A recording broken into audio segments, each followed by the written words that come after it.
લઠ્ઠાકાંડના દર્દીઓને મંત્રી જીતુભાઈ વાઘાણીએ મુલાકાત લઈ પત્રકાર પરિષદને સંબોધી। લઠ્ઠાકાંડમાં કુલ 8 લોકોના મોત નીપજ્યા છે, જ્યારે 25 લોકો સારવાર હેઠળ છે, જેમની મુલાકાતે મંત્રી જીતુભાઈ વાઘાણી પહોંચ્યા છે। ત્યારે પ્રથમ અધિકારીઓ સાથે બેઠક કરી હતી, બાદ પત્રકાર પરિષદને સંબોધી લઠ્ઠાકાંડના કોઈપણ દોષીઓને છોડવામાં નહીં આવે, કારણ કે સરકાર દ્વારા આ ઘટના ઉપર મોનિટરિંગ કરવામાં આવી રહ્યું છે, તેમ જણાવ્યું હતું। આજની મળ્યા બેઠકની અંદર માનની મેયર શ્રી, જિલ્લા પંચાયત પ્રમુખ શ્રી, માનની ધારાસભ્ય શ્રી ગૌતમભાઈ સેજલબેન,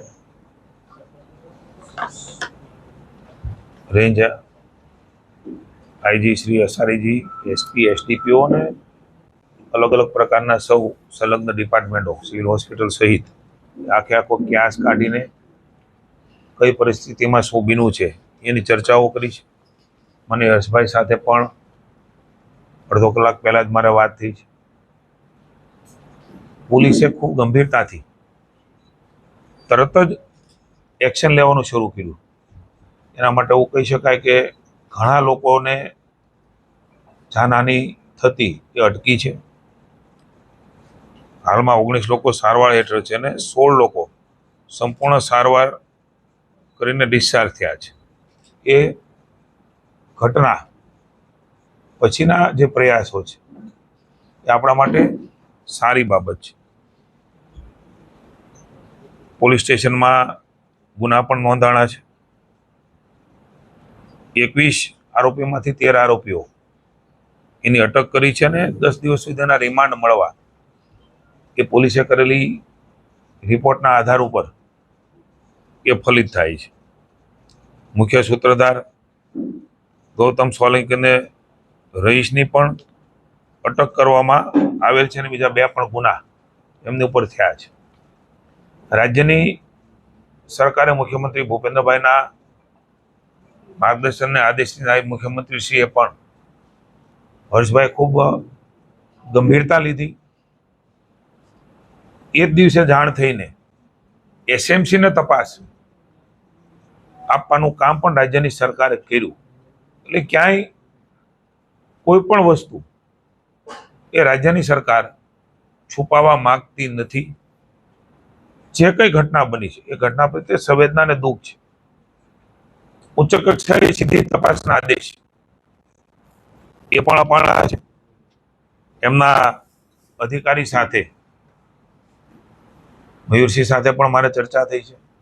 તપાસના વિષયો છે, તપાસ એ આગળ કરી રહ્યા છે।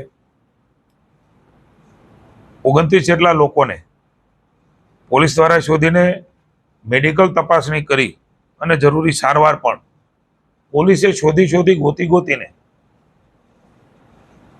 એના પરિવારના સ્વજનને તકલીફ ન પડે એના માટે થઈને હોસ્પિટલાઇઝ પણ એ પોલીસ દ્વારા જ કરવામાં આવ્યા છે। ખૂબ ઝડપથી રાત્રે 12 વાગ્યા સુધીમાં એ એક્શન પણ લીધા, લોકોને શોધી પણ કાઢ્યા।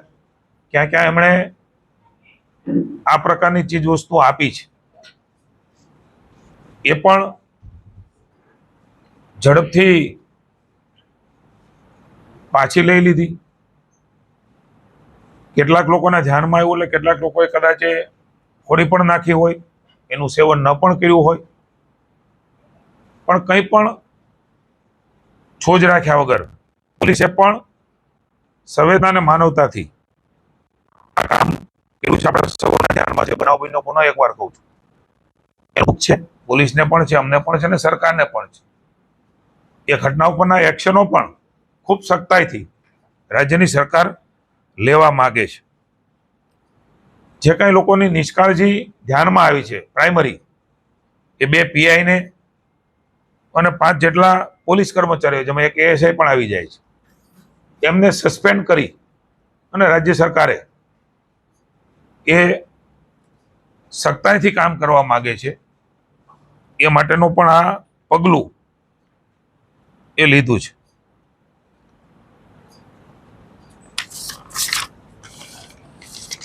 આપણે સૌ જાણીએ છીએ, તમારા માધ્યમ દ્વારા પણ કેટલીક વસ્તુઓ એ ધ્યાનમાં આવ્યું છે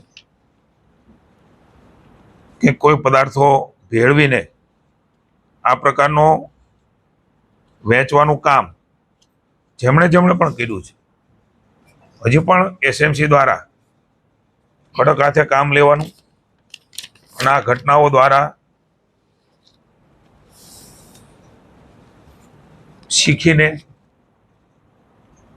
સખ્તાઈથી કોઈ પણ વ્યક્તિ આમાં સામેલ હોય, ચાહે આરોપી હોય, આરોપીને મદદ કરનાર હોય, અલગ અલગ રાજ્યમાં એના તાર હોય, તો એ રાજ્યમાં પણ જઈને સરકારે અને એસએમસીએ કામ કરવા માટેની સરકારે અમને છૂટ આપી છે.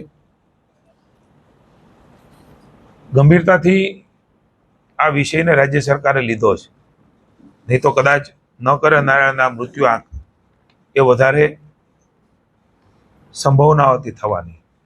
પોલીસે પણ એની ગંભીરતા લીધી, રાજ્ય સરકારે પણ લીધી, અને જેમાં જે લોકો સામેલ હતા એના પ્રાઇમરી જે ધ્યાનમાં આવ્યું છે એના ઉપર એક્શન પણ લીધા. હજી પણ તપાસના અંતે જે કંઈ બાબતો ધ્યાનમાં આવે છે એ બાબતોમાં સરકાર કશી પણ બાંધછોડ કરવા માંગતી નથી. મંત્રી જીતુભાઈ વાઘાણી સહિતના પદાધિકારીઓ અને અધિકારીઓ સાથે ભાવનગરની સર્ટી હોસ્પિટલ ખાતે પહોંચી લઠ્ઠાકાંડના ભોગગ્રસ્ત દર્દીઓની ખબર અંતર પૂછવામાં આવી હતી અને દર્દીઓ પાસેથી સમગ્ર ઘટનાનો તાગ મેળવવામાં આવ્યો હતો. તદુપરાંત હોસ્પિટલ પ્રશાસનને તમામ સારવાર મળી રહે તે માટેની સૂચનો કરવામાં આવ્યા હતા.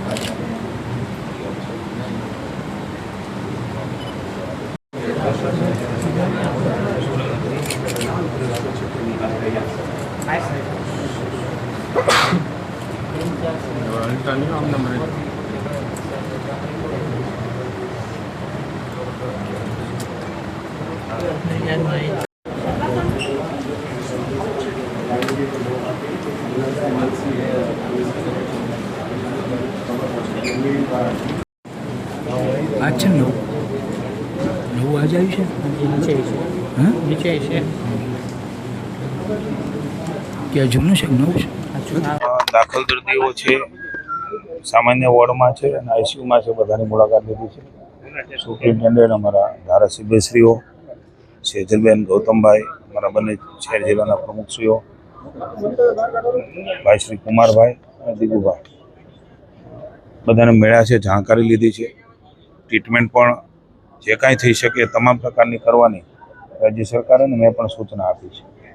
અમે સરકાર તરફથી જે કાંઈ કરવું ઘટે એ કરવાની સૂચના આપી છે. કોઈને શિફ્ટ કરવા પડે તો અમદાવાદ પણ શિફ્ટ કરવાની સૂચના આપી છે. કેટલાક દર્દીઓ અન્ય પ્રાઇવેટ હોસ્પિટલમાં તે પણ અહીં આવ્યા છે અને તુરંત તમામ પ્રકારની હોસ્પિટલની ટ્રીટમેન્ટો, સારવારની ટ્રીટમેન્ટ એ આપવા માટેની અમે એમના પરિવારજનોને દર્દીના ખાતરી આપી છે અને પ્રમાણે કામ પણ થઈ રહ્યું છે. હજી પણ જે કંઈ કરવું ઘટે રાજ્ય સરકાર કરશે.